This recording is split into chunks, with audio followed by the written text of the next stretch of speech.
Cricbuzz Comm Box, first 15 overs of the first of 6 games on India's tour to Sri Lanka.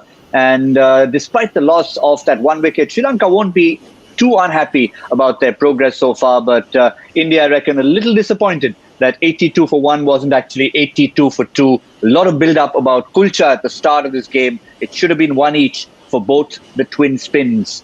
Yuzvendra Chahal picking up a wicket with his very first delivery. To discuss the first 15 overs of the series, Harsha Bhogle joins me. Harsha, I guess we had a lot of other talking points, but the first will have to be that umpire's call decision on the flush on the toe.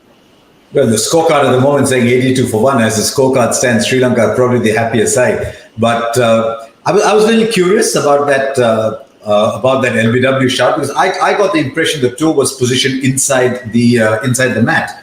And so the toe is positioned inside the mat. How much of the ball is actually outside the mat? So I thought that was a tricky call from the umpire. But if it hits you on the full, that is the only point. If it hits you on the full, you're out LBW anyway, because you've got to assume the ball's going straight through. The ball tracker actually showed the ball coming back in a little bit. I was not completely convinced about the umpire's call on where the ball hit the toe. Well, to be fair, it was technology that dictated it to the umpire, so he had really no say in the matter other than to just send it back saying stay with the not out decision. But we'll live with that for a moment. Let's look at the positives from India's point of view. The whole build-up to the two spinners. Yuzvendra Chahal comes out and has the perfect start. Sometimes tends to take time to settle in. Didn't take time today. No, and his first wicket showed the slowness of the track straight away. When a batsman is caught at cover trying to drive, you know the track is slower than the batsman thought it would be. And if those figures are looking just a little dented thereafter, it's because the left-handers come in. The left-hander against the leg spinner, and Rajapaksa's taking his chances. He's got away so far. And in all fairness, he's looked a bold attacking batsman, which is how he plays in T20 cricket from the little we've seen there. I know it's a debut in one-day international cricket. So he's looking like he's going to get a move on, but this track is slow. And the reputation of this track is, if there is no dew, I heard on commentary they're saying that the groundsmen don't expect dew. If there is no dew, it will become difficult batting second. So you've got to stop it. You've got to stop this flow of runs very quickly. But for now, just sticking to Yuzvendra Chahal for the moment, just from his personal point of view, we know what happened in the IPL earlier, but now, with that first ball wicket, looking at the T20s to follow, the T20 World Cup and the IPL, what a difference it's going to make. I know it's just 1 wicket, 1 ball, but it's about confidence. And the two of them, the more they bowl, the more confident they will get. In fact, I thought Kuldeep's second over was better than his first, so he was getting into rhythm. If these two can get into rhythm and give you a couple more wickets in the next few overs, then suddenly Sri Lanka will be on the back foot. They've got good players coming, but they'll be on the back foot. I was a little concerned. I'm not sure Bhuvi was 100% today. You could see that Hardik Pandya is a little rusty, so India will take time to get past this first game. But so I was very curious to see Hardik as well. He looked a little what's the word for it? I was going to use ginger. Ginger. Well, we both got ginger right. Yeah, there's no spice and garlic on the kulcha. Yeah, there's no spice and garlic. They're looking a little ginger. Maybe that's how they're going to use him. I won't be surprised if he bowls 3 spells of 2 overs each, and generate 6 overs with Krunal as the backup. But it's very slow, and I think if to stay in the game, I've got to get Sri Lanka under 250.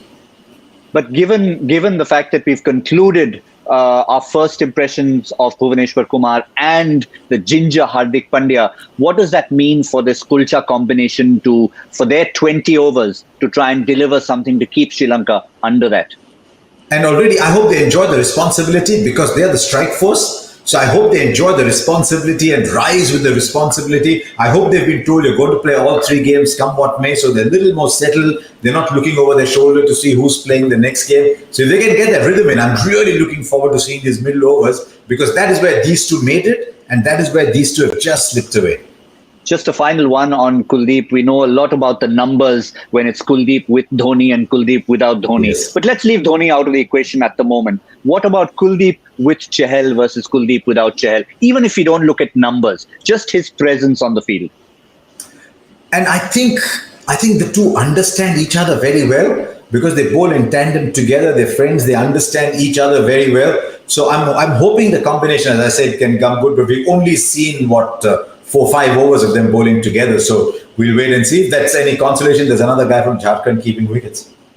There certainly is. But let's just conclude this Cricbuzz Comm Box with a look at, from the Sri Lankan point of view, they've had a positive start. And I think the one thing that's been in common to all three players, one, Rajapaksa being a debutant in this format, is that they've come out positively. At least on paper and mentally, they haven't looked like a side that are, well, almost a makeshift 11. No, I've said this many times. You'll never see Sri Lanka short of ability. All that depends is how are they feeling, how are they handling match situations, how are they converting good starts into big scores. They won't be short on ability. Rarely will you see a Sri Lankan team that looks mediocre on ability. Well, to finish this off, I know it's just the 15th over. We've had a wide range of predictions. At this stage, with 1 wicket down, is Zaheer Khan at 270 plus still the favourite? I hope not, because if they get 270, it'll take some chasing if the track gets slower and slower. But I can say with some certainty, unless they collapse, that Gautam, you're looking in trouble. Yeah, just to remind everyone, 192, I was really banking on the Indian bowlers. But we'll see how things progress. We'll have Zaheer Khan on Cricbuzz Comm Box in the 35th over. And I wonder if he'll be celebrating just purely in terms of his prediction. We'll see you then.